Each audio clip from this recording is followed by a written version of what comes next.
बिस्मिल्लाहिर्रहमानिर्रहीम। Indefinite tense के जो एक्टिव सेंटेंसेस होते हैं उनको पैसिव में कन्वर्ट कैसे किया जाता है, इसका तरीकाकार क्या होता है, इसका प्रोसेस क्या होता है और इसके जो डिफरेंट रूल्स हैं वो मैं आपको पिछले 3-4 लेसन्स में बता चुका हूँ और मुझे उम्मीद है कि आपको काफ़ी हद तक उनकी समझ भी आ चुकी है।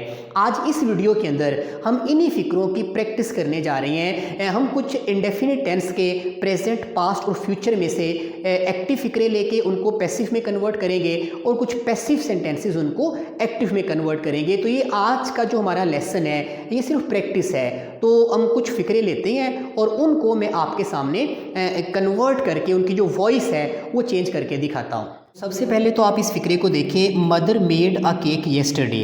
अब इसमें देखेंगे कि ये जो मदर है ये इस फ़िक्रे के अंदर सब्जेक्ट है और इसके बाद ये वाला जो मेड है ये इस फ़िक्रे के अंदर वर्ब है और वर्ब की ये सेकंड फॉर्म है और इसी तरह अ केक इस फ़िक्रे के अंदर ऑब्जेक्ट है। ये जो येस्टरडे है ये एडवर्ब ऑफ टाइम है और ये आम तौर पे फ़िक्रे के आखिर में इसको यूज़ किया जाता है। इसके साथ हमारी फ़िलहाल कोई कंसर्न नहीं है। आप फ़िक्रे का ये वाला जो पार्ट है जिसमें सब्जेक्ट मौजूद है, वर्ब मौजूद है और ऑब्जेक्ट मौजूद है, इसी पे फ़िलहाल फोकस करें। और ये पास्ट का चूँकि इंडेफिनिट सेंटेंस है, इसको जब हमने बनाना है पैसिव तो क्या करेंगे, सबसे पहला काम तो यही है कि ये जो फ़िक्रे में ऑब्जेक्ट है इसको हम लिखेंगे सब्जेक्ट की जगह पे। यानी अब जो पैसिव फ़िक्रा होगा वो शुरू होगा अ केक से, यानी अ केक, और उसके बाद जो इसमें वर्ब की फॉर्म है वो आपको पता है हमने थर्ड यूज़ करनी है। ये मेड वर्ब की सेकंड फॉर्म है और इसकी जो थर्ड फॉर्म है वो भी मेड ही होती है, तो उसी को फिर हम यहाँ पे लिखेंगे अ केक मेड। और तीसरा जो स्टेप हम लेते हैं वो आप जानते हैं कि वो हेल्पिंग वर्ब्स का इस्तेमाल होता है। अब ये चूँकि पास्ट इंडेफिनिट है, इसके अंदर हेल्पिंग वर्ब्स तो है ही नहीं, तो फिर क्या करते हैं, पैसिव बनाते हुए हम जो पास्ट कंटिन्यूअस में हेल्पिंग वर्ब होता है उसको शिफ्ट कर देते हैं पास्ट इंडेफिनिट में। ये चूँकि पास्ट इंडेफिनिट है तो पास्ट कंटिन्यूअस में होते हैं वाज और वर।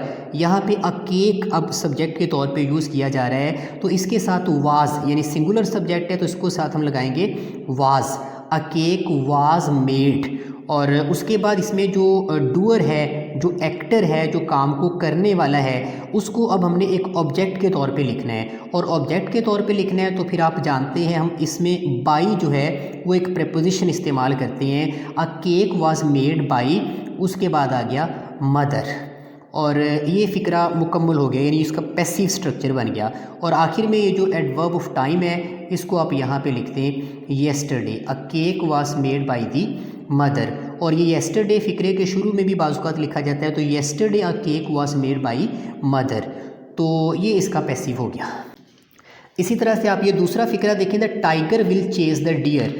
अब इसमें भी देख लें, ये जो टाइगर है ये इस फ़िक्रे के अंदर सब्जेक्ट है और द डियर इस फ़िक्रे के अंदर ऑब्जेक्ट है और विल चेज़ ये वर्ब है। और ये कौन सा वर्ब है, चेज़ तो वर्ब की फ़र्स्ट फॉर्म है और विल साथ हेल्पिंग वर्ब लगा हुआ है, तो ये फ्यूचर का इंडेफिनिट स्ट्रक्चर है, एक्टिव सेंटेंस है। इसको पैसिव में कन्वर्ट करना है तो अब क्या करेंगे, ऑब्जेक्ट को लिखेंगे सब्जेक्ट की जगह पे, यानी फ़िक्रा शुरू होगा द डियर से और उसके बाद दूसरा काम हमने करना है वर्ब की थर्ड फॉर्म को यूज़ करना है, तो चेज़ की थर्ड फॉर्म आ गई चेस्ड, द डियर चेस्ड। और उसके बाद तीसरा काम हमने इसमें हेल्पिंग वर्ब्स को यूज़ करना है, तो ये विल चेज़ ये फ्यूचर का इंडेफिनिट है तो इसमें हेल्पिंग वर्ब्स हम यूज़ करेंगे फ्यूचर कंटिन्यूअस वाले, तो द डियर के साथ फिर लगा देंगे विल बी, यानी फ्यूचर कंटिन्यूअस में आप जानते हैं विल और शैल इनके बाद बी लगाया जाता है, तो the deer will be chased. और आखिर में आपने ये जो डूअर है द टाइगर उसको लिखना है तो फिर बाई लगा के लिख दें the deer will be chased by the tiger, तो ये इसका पैसिव सेंटेंस बन गया। इसी तरह से ये तीसरा फ़िक्रा देख लें कि did you break the chair. अब ये थोड़ा तवज्जो के साथ समझ लें, ये पास्ट का इंडेफिनिट और एक्टिव सेंटेंस है लेकिन ये सिंगल इंट्रोगेटिव भी है क्योंकि डिड आप इसमें शुरू में देख रहे हैं सब्जेक्ट से पहले लगा हुआ है, तो ये डिड जो है ये एक हेल्पिंग वर्ब है, यू इसका सब्जेक्ट है, ब्रेक इसमें वर्ब की फर्स्ट फॉर्म है और दी चेयर इस फ़िक्रे के अंदर ऑब्जेक्ट है।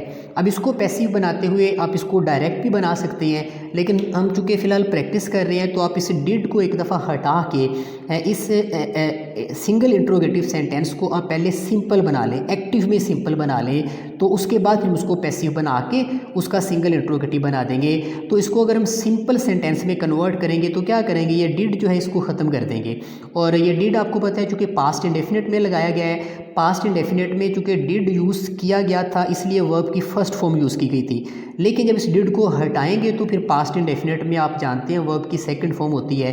तो इसका जो सिंपल सेंटेंस होगा वो होगा यू ब्रोक द चेयर। ये इसका सिंपल और एक्टिव सेंटेंस है। अच्छा, इसको अब हमने पैसिव में कन्वर्ट करना है, तो वही तरीकाकार जो हम ऊपर भी कर चुके हैं। तो इसमें दी चेयर, अब ये जो फ़िक्रे का ऑब्जेक्ट है ये इस फ़िक्रे का बन गया सब्जेक्ट दी चेयर, और इसमें ब्रोक वर्ब की सेकंड फॉर्म है, हमने इसको थर्ड में चेंज कर देना है तो वो बन गया ब्रोकन, द चेयर ब्रोकन। और उसके बाद यहाँ हेल्पिंग वर्ब हमने यूज़ करने हैं, ये पास्ट का इंडेफिनेट है, इसमें अपना हेल्पिंग वर्ब तो नहीं है तो हम इसमें पास्ट कंटिन्यूस वाला एक हेल्पिंग वर्ब शिफ्ट करेंगे और वो वाज और वर होते हैं। तो द चेयर के साथ आ गया was, the chair was broken. और उसके बाद ये जो इसका ऑब्जेक्ट है डूअर जो है इसको लिखना है तो बाई लगा के, यू का जो ऑब्जेक्टिव केस होता है वो भी यू ही होता है, तो बाई के साथ हमने लिख दिया you, the chair was broken by you. तो ये इसका पास्ट इंडेफिनेट और सिंपल सेंटेंस पैसिव बन गया है। अब चूंकि हमें जो फिक्रा दिया गया था वो सिंगल इंट्रोगेटिव था, तो इसका सिंगल इंट्रोगेटिव बनाना अब आपके लिए कोई इशू नहीं है। वो आप जानते हैं कि जिसमें हेल्पिंग वर्ब है, वाज इसमें हेल्पिंग वर्ब है, उसको ये जो सब्जेक्ट है द चेयर इससे पहले लिख दें तो ये बन जाएगा was the chair broken, was the chair broken by you. तो ये आखिर में क्वेश्चन मार्क आ गया, तो ये इसका सिंगल इंट्रोगेटिव और पैसिव सेंटेंस बन गया, was the chair broken by you. इसी तरह ये एक तीसरा फिक्रा देख लें, the thief was caught by the police. अब इसमें देखें ये थीफ जो है ये इस फिक्रे के अंदर सब्जेक्ट है और इसमें द पुलिस इस फिक्रे के अंदर ऑब्जेक्ट है। लेकिन आप इसमें एक चीज़ नोट करेंगे, वाज कॉट, यानी ये देखें वाज के बाद थर्ड फॉर्म लगी हुई है, तो इसमें जिसको पकड़ा गया है वो तो है चोर और जिन्होंने उसको पकड़ा है वो है पुलिस, यानी ये पुलिस इस फिक्रे के अंदर डूअर है, काम को करने वाला है। लेकिन इसको चूँकि आखिर में लिखा गया है एक ऑब्जेक्ट के तौर पे, ये एक पैसिव सेंटेंस है और इसमें आप देख रहे हैं जो स्ट्रक्चर है ये भी पैसिव फिक्रों वाला यूज़ किया गया है। तो अब इसको हमने एक्टिव बनाना है, तो एक्टिव बनाते हुए जैसे आप एक्टिव से पैसिव बना रहे हैं तो पैसिव से एक्टिव बनाना मेरा ख्याल है कोई ज़्यादा इशू नहीं होता। आप सिर्फ ये देख लें कि ये फिक्रा किस टेंस का है, वाज कॉट, यानी वाज और वर आप जानते हैं या तो पास्ट के इंडेफिनिट में हेल्पिंग वर्ब के तौर पे यूज़ होते हैं या पास्ट कंटिन्यूअस में यूज़ होती हैं।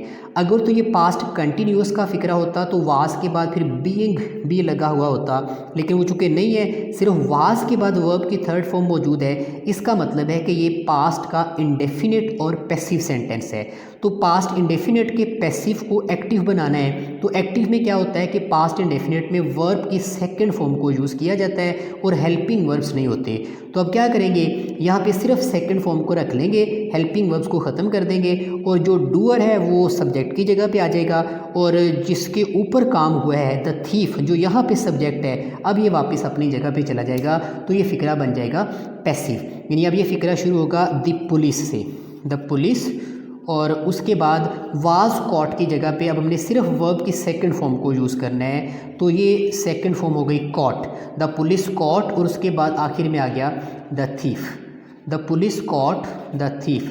ये इसका एक्टिव सेंटेंस बन गया, पहले पैसिव था अब इसका ये एक्टिव हो गया है। अब आप इस फिक्रे को देखिए, when did you by a new car. अब ये एक डबल इंट्रोगेटिव सेंटेंस है और इसमें आप देख रहे हैं ये व्हेन जो है ये WH वाला वर्ड है, डिड इसमें हेल्पिंग वर्ब है और यू इसके अंदर सब्जेक्ट है और बाई इसके अंदर वर्ब की फर्स्ट फॉर्म है और अ न्यू कार इस फिक्रे के अंदर ऑब्जेक्ट है। अब इसको हमने पैसिव में कन्वर्ट करना है, तो कन्फ्यूजन से बचने के लिए यह है कि आप इसमें पहले तो इसको सिंपल बना लें, इसका ये डबल इंट्रोगेटिव और जो सिंगल इंट्रोगेटिव है इसको हटा के सिर्फ जो सिंपल सेंटेंस है उसको रख लें, उसको पैसिव में कन्वर्ट करें, उसके बाद उसको सिंगल और डबल बना देंगे। तो इसको अगर हमने बनाना है सिंपल सेंटेंस, ये पास्ट का इंडेफिनेट और एक्टिव और सिंपल सेंटेंस बनाना है, तो व्हेन को भी हटा दें, डिड को भी हटा दें, ये बाई जो वर्ब की फर्स्ट फॉर्म है पास्ट इंडेफिनेट में चूँकि सेकंड फॉर्म यूज़ होती है तो आप उसको यूज़ करके इसका एक सिंपल बना के लिख दें और वो होगा यू, उसके बाद आ गया बॉट, उसके बाद आ गया अ new car, you bought a new car, ये इसका सिंपल और एक्टिव सेंटेंस हो गया। अब इसको हम बनाते हैं पैसिव, बाद में फिर इसको सिंगल और डबल बना देंगे। तो पैसिव बनाना है, क्या करना है, अ न्यू कार जो इसके अंदर ऑब्जेक्ट है इसको लिखेंगे यू की जगह पे, यू अ न्यू कार की जगह पे, और बॉट आपको पता है यहाँ पे वर्ब की थर्ड फॉर्म को यूज़ करके साथ हेल्पिंग वर्ब लगाएंगे। तो अ न्यू कार, यहाँ से फिक्रा शुरू होगा। बॉट सेकंड फॉर्म है तो आपने उसको कर दिया थर्ड, तो थर्ड फॉर्म भी बॉट ही होती है। अ न्यू कार बॉट, उसके बाद इसमें हेल्पिंग वर्ब हमें चाहिए, ये पास्ट का इंडेफिनेट है तो इसमें हेल्पिंग वर्ब पास्ट कंटिन्यूअस में से लेंगे। तो a new car singular subject है तो इसके साथ लगाएंगे was. A new car was bought, उसके बाद आ गया बाई, और उसके बाद यू का जो ऑब्जेक्टिव केस होता है वो भी यू ही होता है। तो a new car was bot by you, ये इसका सिंपल और पैसिव बन गया। अब इसको आप सिंगल इंट्रोगेटिव बना लें और उसके बाद डबल इंट्रोगेटिव बना दें, क्योंकि जो फिक्रा दिया गया था वो डबल इंट्रोगेटिव है तो इसको भी अब हमने डबल इंट्रोगेटिव ही बनाना है। तो क्या करेंगे, पहले तो ये जो वाज है इसको अ न्यू कार, यानी ये हेल्पिंग वर्ब है, ये सब्जेक्ट है, हेल्पिंग वर्ब को लिखेंगे सब्जेक्ट से पहले। अब ये फिक्रा शुरू होगा वाज अ न्यू कार, और उसके बाद बॉट, बाकी सारा फिक्रा वैसे ही आ जाएगा बाई यू, और आखिर में क्वेश्चन मार्क, ये सिंगल इंट्रोगेटिव बन गया। इसको अब डबल बनाना है तो कोई मुश्किल काम नहीं है। ये सिंगल इंट्रोगेटिव में जो हेल्पिंग वर्ब सब्जेक्ट से पहले है, अब इससे भी पहले जो WH वाला वर्ड है उसको इंसर्ट कर दें। तो when was a new car bot by you, ये इसका पैसिव बन गया डबल इंट्रोगेटिव। इसी तरह से अब ये फिक्रा देख लें, the computer is used by Anam. अब अनम से कंप्यूटर इस्तेमाल होता है। अब ये पैसिव स्ट्रक्चर है, इसमें देख ले कंप्यूटर और उसके बाद इज़ यूज्ड, इज़ MR के बाद वर्ब की थर्ड फॉर्म साथ बाई लगा के डूअर को भी मेंशन किया गया है। तो ये पता चल रहा है कि एक पैसिव स्ट्रक्चर है, इसको एक्टिव बनाना है। लेकिन एक्टिव बनाने से पहले आप देख ले कि ये स्ट्रक्चर है किस टेंस का। इज़ के बाद आप देख रहे हैं वर्ब की थर्ड फॉर्म है, तो ये या तो प्रेजेंट का इंडेफिनिट होगा या प्रेजेंट का कंटिन्यूअस होगा, क्योंकि इज़ होता ही इन दो टेंसेस में है। तो कंटिन्यूअस तो नहीं है, क्यों नहीं है, क्योंकि इसके अंदर अगर कंटिन्यूअस होता तो बीइंग वाला लफ्ज़ भी यूज़ होना था, तो वो चूँकि नहीं है, सिर्फ इसके बाद थर्ड फॉर्म, इसका मतलब है ये प्रेजेंट का इंडेफिनिट स्ट्रक्चर है। और प्रेजेंट इंडेफिनिट में आपने इसको वापस ले आना है एक्टिव में। और प्रेजेंट इंडेफिनिट में क्या होता है कि जो सब्जेक्ट होता है उसके बाद वर्ब की फर्स्ट फॉर्म को यूज़ किया जाता है, और सब्जेक्ट अगर सिंगुलर हो तो जो वर्ब की फर्स्ट फॉर्म होती है उसके साथ हम एस या ES भी लगा देते हैं। तो अनम इसके अंदर सब्जेक्ट, यानी जो कंप्यूटर को यूज़ करने वाला जो एक्टर है, जो डूअर है, वो है अनम। अब ये अनम जो है इस फिक्रे में शुरू में आ जाएगा जब हम इसको एक्टिव बनाएंगे। तो अनम और उसके बाद इज़ यूज्ड, प्रेजेंट इंडेफिनिट में इज़ MR तो नहीं होते, हेल्पिंग वर्ब्स तो नहीं होते जब एक्टिव फिक्रे लिखते हैं, तो सिर्फ वर्ब की फर्स्ट फॉर्म यूज़ होती है। ये चूँकि सिंगुलर सब्जेक्ट है अनम, तो यूज्ड के साथ फिर आपको पता है हम S लगाएंगे, यूजेस, यूज्ड नहीं यूज़ करेंगे, यूज़ फर्स्ट फॉर्म और उसके साथ S लगाएंगे, अनम यूजेस। और उसके बाद आ गया ये दी कंप्यूटर, जो इस फिक्रे में सब्जेक्ट था, लेकिन अब चूँकि हम इसको वापस एक्टिव बना रही हैं तो ये कंप्यूटर पर काम होता है, ये असल में ऑब्जेक्ट ही है, ये इसके ऊपर काम होता है, तो इसको फिर आखिर में ऑब्जेक्ट के तौर पे लिख दें, अनम यूजेस दी कंप्यूटर। तो ये इसका एक्टिव सेंटेंस बन गया, यानी पहले पैसिव था अब इसका ये एक्टिव हो गया। बिल्कुल सिंपल सा ये इंडेफिनिट का स्ट्रक्चर है। और ये देख लें, the child was not scolded by me. अब इसमें देखिए ये जो दी चाइल्ड है ये इस फिक्रे के अंदर सब्जेक्ट है, और वाज नॉट स्कॉल्डेड। अब ये स्ट्रक्चर आप देख लें, आपको फ़ौरन समझ आ जाएगी कि ये पास्ट का इंडेफिनेट है। इसमें वाज के बाद वर्ब की थर्ड फॉर्म और साथ नॉट भी लगा हुआ है, नेगेटिव है। और बाई मी, ये देख लें इस फिक्रे में ऑब्जेक्ट है, लेकिन असल में ये जो मी है ये इस फिक्रे के अंदर डूअर है, काम को करने वाला है। इसको चूँकि ऑब्जेक्ट के तौर पे लिखा गया है तो ये एक पैसिव स्ट्रक्चर है। अब हम इसको वापस जब एक्टिव बनाएंगे तो फिर इसको जो डूअर की जो प्रॉपर जगह होती है, जब वो एक सब्जेक्ट के तौर पे यूज़ होता है, तो इसको फिर सब्जेक्ट के तौर पे बना के मी का जो सब्जेक्टिव केस होता है आई, इसको फिक्रे के शुरू में लेके आएंगे। दी चाइल्ड यानी जिसको डांटा गया, उसको फिर लिखेंगे फ़िक्रे के आखिर में, जिसने डांटा उसको लिखेंगे फ़िक्रे के शुरू में। तो मी जो है इस फ़िक्रे के अंदर असल में डूअर है। अब ये फ़िक्रा शुरू होगा आई से, आई, यानी मी का जो सब्जेक्टिव केस होता है वो होता है आई। और उसके बाद आप देख लें वाज नॉट स्कॉल्डेड, ये देखिए पास्ट का इंडेफिनेट, यानी अगर कंटिन्यूस होता तो बीइंग भी होता, ये पास्ट का इंडेफिनेट और नेगेटिव स्ट्रक्चर है। तो ये नेगेटिव अभी हम नहीं बनाते, अभी हम सिर्फ इंडेफिनेट का सिंपल ही बनाते हैं, बाद में उसको नेगेटिव में कन्वर्ट करेंगे। तो पास्ट इंडेफिनेट में क्या होता है, वर्ब की सेकंड फॉर्म यूज़ होती है। तो आई स्कॉल्डेड, आई स्कॉल्डेड, और उसके बाद ये दी चाइल्ड चला जाएगा आखिर में, यानी ये चूँकि जिसके ऊपर काम हुआ है ये ऑब्जेक्ट है, अब इस फिक्रे के अंदर इसको ऑब्जेक्ट के तौर पे लिखेंगे चूँकि एक्टिव बना रहे हैं। तो आई स्कॉल्डेड दी चाइल्ड, ये इसका सिंपल और एक्टिव सेंटेंस हो गया।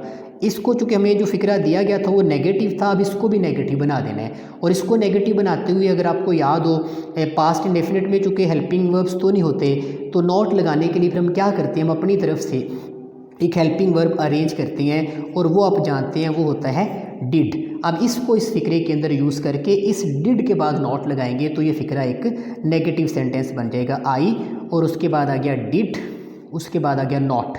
लेकिन आप ये भी जानते हैं कि जब डिड यूज़ करेंगे तो जो वर्ब की फॉर्म है वो आपने फिर सेकंड यूज़ नहीं करनी होती, डिड के साथ हम यूज़ करते हैं वर्ब की फर्स्ट फॉर्म को।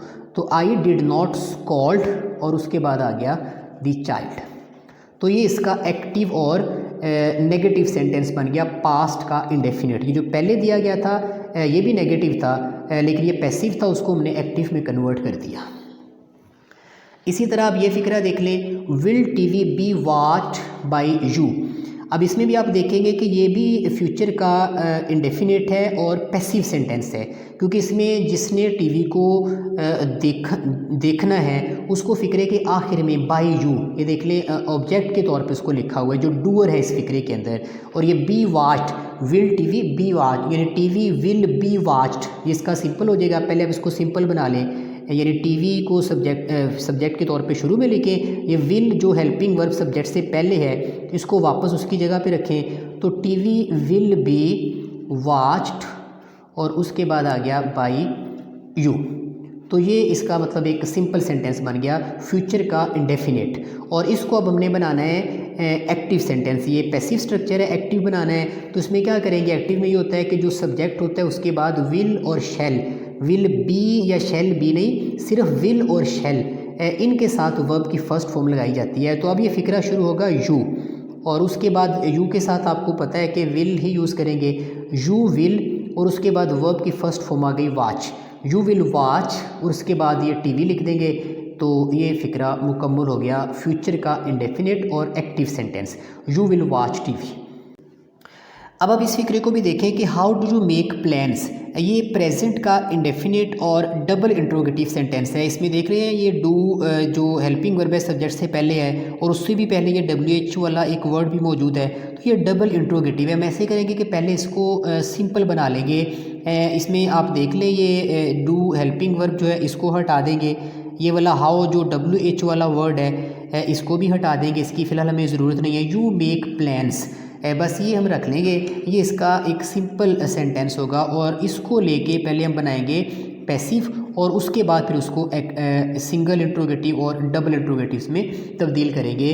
तो यू मेक प्लान्स, अब इसमें देख लें इसको पैसिव बनाना है तो प्लान्स इसके अंदर जो उसको लिखेंगे यू की जगह पे, और यू जो इसमें सब्जेक्ट है जो डूअर है उसको फिर लिखेंगे प्लान्स की जगह पे। तो ये फिक्रा अब शुरू होगा प्लान्स इससे, यानी ये अब इस फिक्रे का होगा सब्जेक्ट। और मेक जो इसमें वर्ब की फर्स्ट फॉर्म है हमने इसको थर्ड में चेंज करना है, तो थर्ड फॉर्म होती है मेड। और प्लान्स के साथ जब हेल्पिंग वर्ब लगाएंगे तो ये प्रेजेंट का इंडेफिनिट है, इसमें हेल्पिंग वर्ब्स हमने लगाने हैं प्रेजेंट कंटिन्यूअस वाले।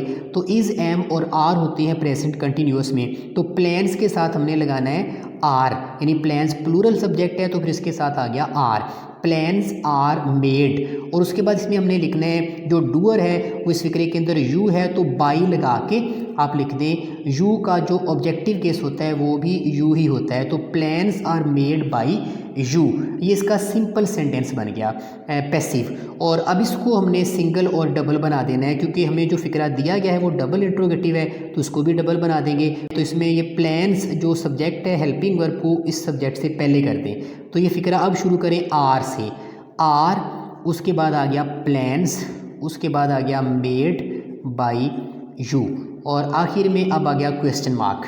तो ये इसका सिंगल इंट्रोगेटिव बन गया। इसी को आप डबल बना दें, तो डबल बनाने के लिए क्या करेंगे कि ये जो हेल्पिंग वर्ब है इससे पहले हमें जो WH वाला वर्ड चाहिए उसको लिख देंगे, तो वो है how are plans made by you.